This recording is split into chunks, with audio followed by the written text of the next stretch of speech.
Dear student, today we are going to start the important derivation, that is kinetic energy of rigid body, of rotating body. लक्षात घ्या.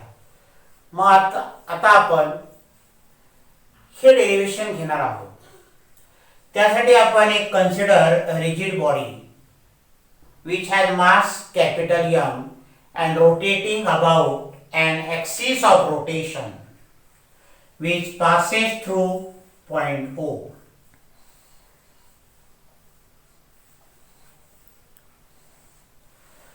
Suppose this body is rotating about this axis of rotation. This is what? Axis of rotation. Part of the axis of rotation.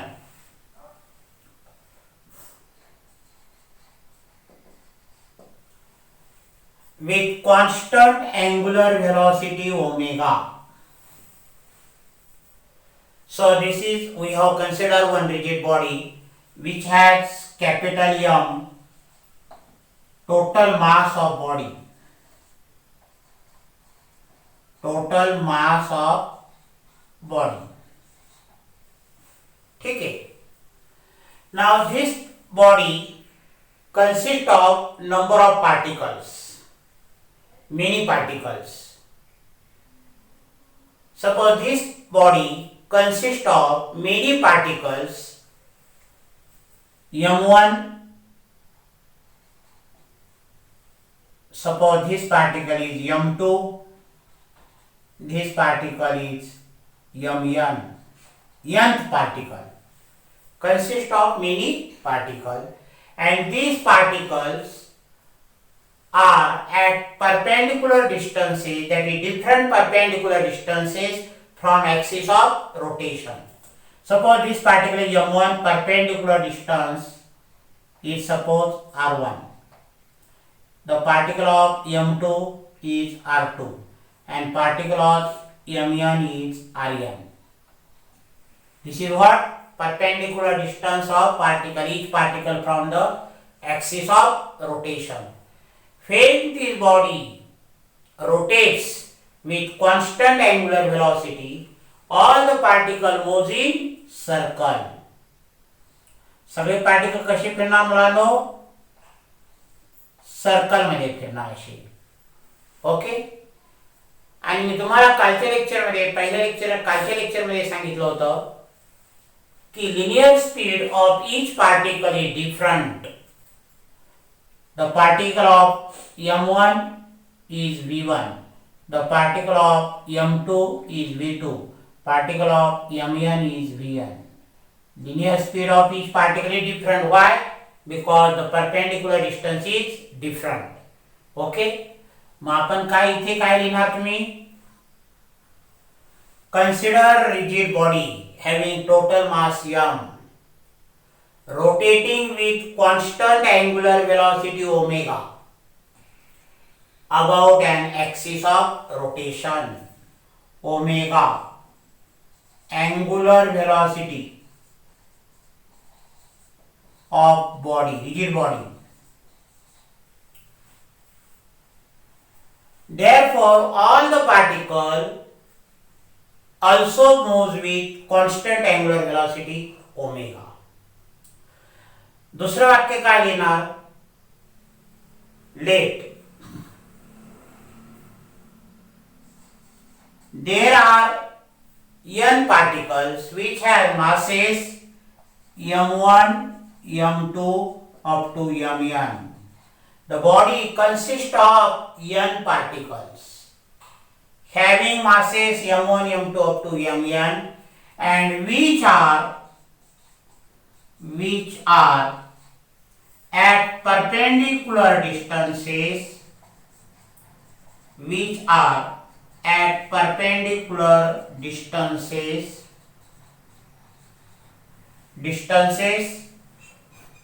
R1, R2 up to Rn from axis of rotation.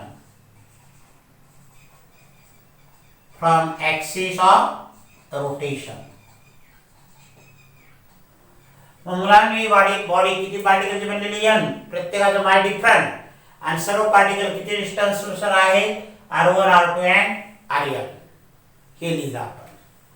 Derivation मध्ये हा part तुम्हाला लिहिणं अगोदर गरजेचं आहे. तुमच्या notes मध्ये हे सर्व येणार आहे, लक्षात घ्या. आता मुलांनो, each particle has constant angular velocity omega, but the linear speed of each particle is different. Linear speed of each particle is different. That is linear. Each particle moves with different linear speed. Linear speed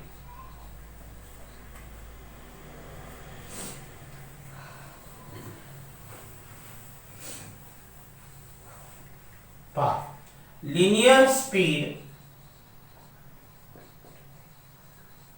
of each particle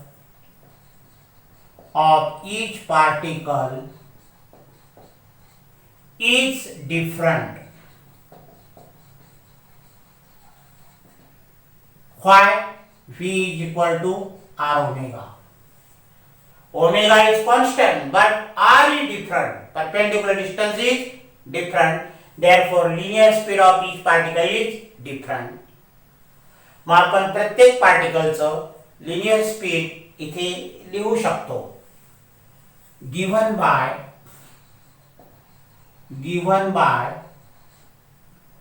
first पार्टिकलचं किती v1 is equal to r1 omega, second पार्टिकलचं v2 is equal to r2 omega, last पार्टिकलचं speed किती vn is equal to rn omega.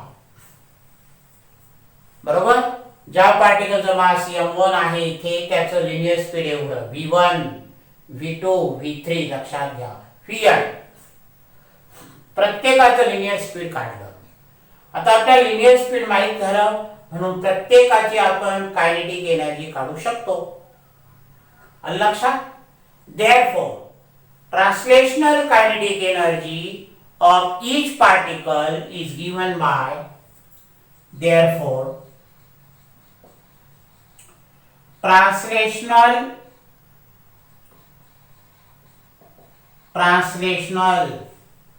kinetic energy of each particle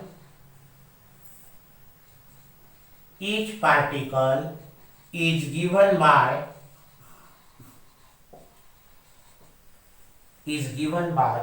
प्रत्येक पार्टिकलची kinetic energy लिहू आपण. हा first पार्टिकलची किती E1 is equal to kinetic एनर्जीचा formula काय 1/2 mv square 1/2 m1 v1 square. First पार्टिकलची कायनेटिक एनर्जी. v1 ची व्हॅल्यू टाकू आपण 1/2 m1, v1 ची व्हॅल्यू काय r1 omega, r1 square omega square. First पार्टिकलची कायनेटिक एनर्जी मिळाली, translational kinetic energy. Okay. Second पार्टिकलची याच पद्धतीने E2 is equal to 1/2 m2 v2 square. Okay. मग काय होईल 1/2 m2 r2 square omega square. पहा v2 ची व्हॅल्यू त्याचा स्क्वेअर केला आपण. अशा पद्धतीने जो लास्ट पार्टिकल आहे nth particle En is equal to 1/2 mn vn square. ठीक आहे. मग काय होईल 1/2 mn rn square omega square.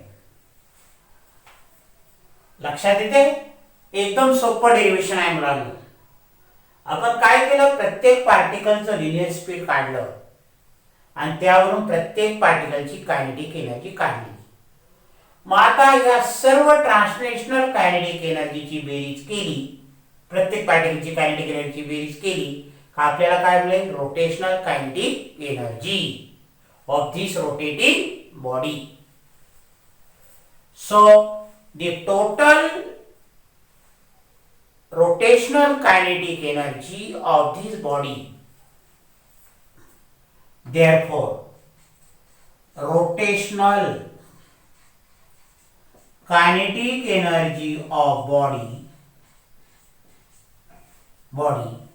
ह्या सर्व ट्रान्सलेशनल प्रत्येक पार्टिकलच्या कायनेटिक एनर्जी बेरीज केली म्हणजे आपल्याला काय मिळेल टोटल रोटेशनल कायनेटिक एनर्जी.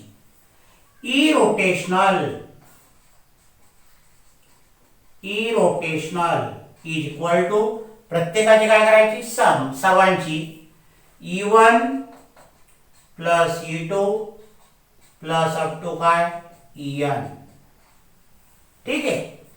सर्व पार्टिकलच्या ट्रान्सलेशनल कायनेटिक एनर्जी आपण जर सम केली तर आपल्याला या बॉडीची काय मिळणार कायनेटिक एनर्जी म्हणजे रोटेशनल कायनेटिक एनर्जी. व्हॅल्यू टाकू आपण प्रत्येकाची पहा 1/2 m1 r1 square omega square m1 r1 square omega square first particle. Second 1/2 m2 r2 square omega square. ठीक है plus up to 1/2 mn rn square omega square. समजते. Value टाकली प्रत्येक पार्टिकलच्या kinetic energy. आता यात कॉमन काय निघेल 1/2 ओमेगा स्क्वेअर. मग पहा 1/2 ब्रॅकेट मध्ये आपण हे व्हॅल्यू टाकू m1 r1 square plus m2 r2 square पहा m2 r2 square plus up to mn rn square into काय राहिलो omega square. 1/2 omega square common काढला. In mathematical language, 1/2, okay, summation of mi ri square I from 1 to n into काय omega square. हे काय झालं मुलांनो rotational kinetic energy E rotational.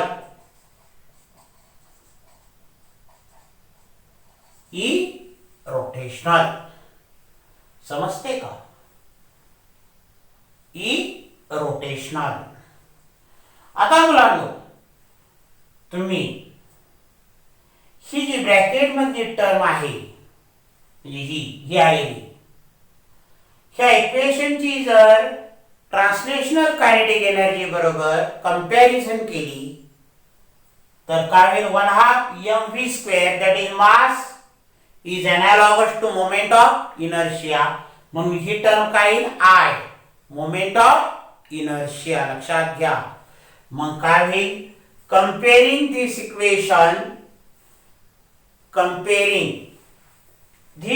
equation with translational kinetic energy.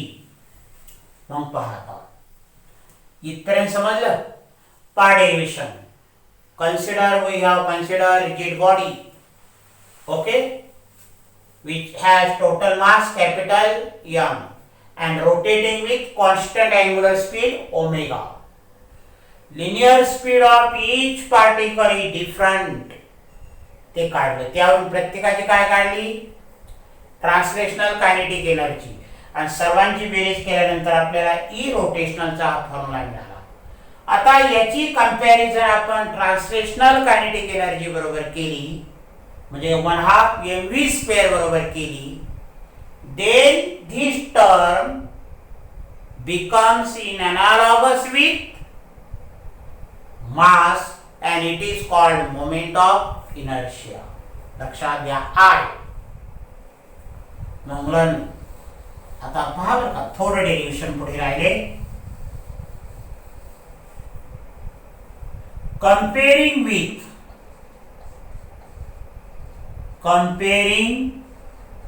with E translational is equal to 1/2 mv square. हे equation याच्या बरोबर compare केलं. Then this mass becomes equivalent to this term. Then mass capital M is analogous with summation of mi ri square called as moment of inertia. Called as moment of inertia. त्याचं symbol कोणतं? I. पहा मी ते underline केलं. In rotational motion. In rotational motion. मग मला या इक्वेशनची जर कंपॅरिझन केली तर आपल्याला ही term mass equivalent analogous with I मिळते, म्हणजे moment of inertia. That is moment of inertia M I short मध्ये लिहिलं of a rotating body is given by I is equal to what? Summation of mi ri square. म्हणजेच काय? m1 r1 square plus m2 r2 square I from 1 to n.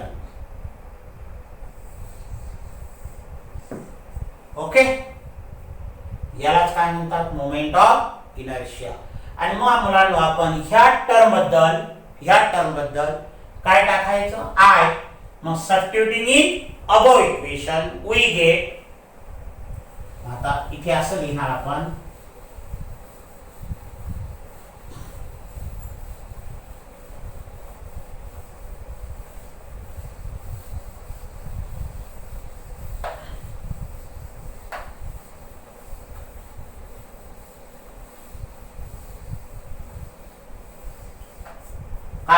above equation becomes, therefore above equation becomes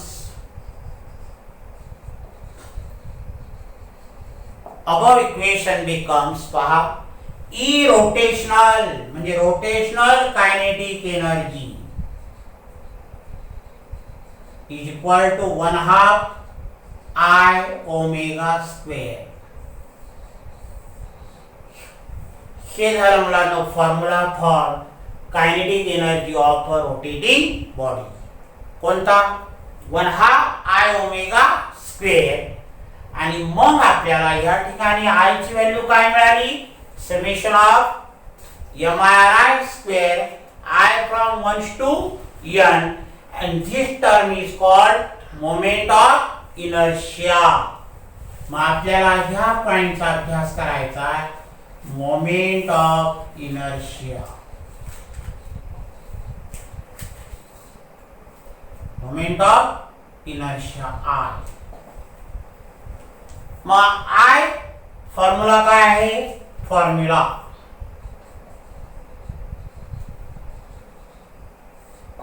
I is equal to what? Summation of mi ri square I from 1 to n. मग definition कशी करणार तुम्ही? Moment of inertia of a rotating body about a given axis is the product of mass of each particle. Product म्हणजे सम. पहिलं काय? सम शब्द, सम base करणे. सम of product of शब्द पहा, sum of product of mass of each particle and square of its perpendicular distance from axis of rotation. समजते? ही काय झाली डेफिनेशन. आणि याचं जे युनिट काय? mi चं युनिट ऑफ mi. या फॉर्म्युल्यावरून आपण सांगू शकतो मासचं युनिट कोणतं? kg आणि डिस्टन्स युनिट कोणतं मीटर kg मीटर स्क्वेअर. लक्षात आलं का? मोमेंट ऑफ इनर्शियाचा पहिला फॉर्म्युला डेफिनेशन त्याचं युनिट. आता mi पा जर तुम्ही ऍक्सिस ऑफ रोटेशन बदलला चेंज केला तर परपेंडिक्युलर डिस्टन्स बदलेल म्हणजे mi depends on position of axis of rotation. That is in other word distribution of mass in the body about axis of rotation. Or second point, mi depends on shape size of the body. बॉडीचा shape size किती आहे, मास किती आहे त्याच्यावर mi अवलंबून आहे. बरोबर. नंतर बॉडीचं परपेंडिक्युलर डिस्टन्स किती आहे, सॉरी बॉडीच्या प्रत्येक पार्टिकलचं परपेंडिक्युलर डिस्टन्स किती आहे म्हणजे ऍक्सिस ऑफ रोटेशनची पोझिशन कुठे आहे त्याच्यावर mi अवलंबून आहे. मग मुलांनो आपण काय पाहिलं पहा, या बॉडीचं कायनेटिक एनर्जीचं रोटेटिंग बॉडीचं डेरिव्हेशन पाहिलं. कोणतं सूत्र आलं 1/2 ओमेगा स्क्वेअर. आणि ह्या आय लाच आपण काय म्हटलं moment of inertia. It is analogous with mass in translation motion. But in translation motion mass is only measure of inertia, and in rotational motion not only mass. इथे लक्ष द्या, मास आहे का फक्त नाही, परपेंडिक्युलर डिस्टन्स आले म्हणून त्याला कोणता शब्द आहे moment of inertia. It is a measure of rotational inertia. मग मुलांनो हे जे आहे मोमेंट ऑफ इनर्शिया याला खूप महत्व आहे या चॅप्टर मध्ये आयला. आणि मग मुलांनो आपण याचा स्टडी पहा. तुम्हाला आता थोडक्यात सांगितलं की आय म्हणजे काय आणि मी नेक्स्ट लेक्चर मध्ये तुम्हाला मग ह्या आयचा स्टडी घेऊन पुढे आपण काही बॉडींचा mi काढणार आहोत. लक्षात घ्या. ओके. आणि ज्या मुलांनी सबस्क्राईब केलं नसेल त्यांनी करा. व्हिडिओ पूर्ण पाहत जा तर तुम्हाला लेक्चर पूर्ण समजेल. आणि व्हिडिओ पाहताना पुस्तक समोर ठेवा, तो टॉपिक समजून घ्या. लक्षात घ्या. नोट्स मी तुम्हाला प्रोव्हाइड करणार आहे. दुसरा एक मुद्दा आहे, तुम्ही सबस्क्राईब करणे, रिकॉल करणे, तुमच्या कॉमेंट टाकणे. अजून कोणत्याच मुलांनी काहीच कॉमेंट टाकल्या नाही किंवा कॉल केला नाही. लक्षात घ्या. माझा फोन नंबर दिलेला आहे डिस्क्रिप्शन मध्ये. तुम्ही त्याच्यावर तुमच्या काही शंका असतील तर त्या मला विचारित जा. कॉमेंट्स मध्ये विचारले तरी चालतील किंवा फोन नंबर दिलेला आहे, कॉल करून विचारलं तरी चालेल. ओके.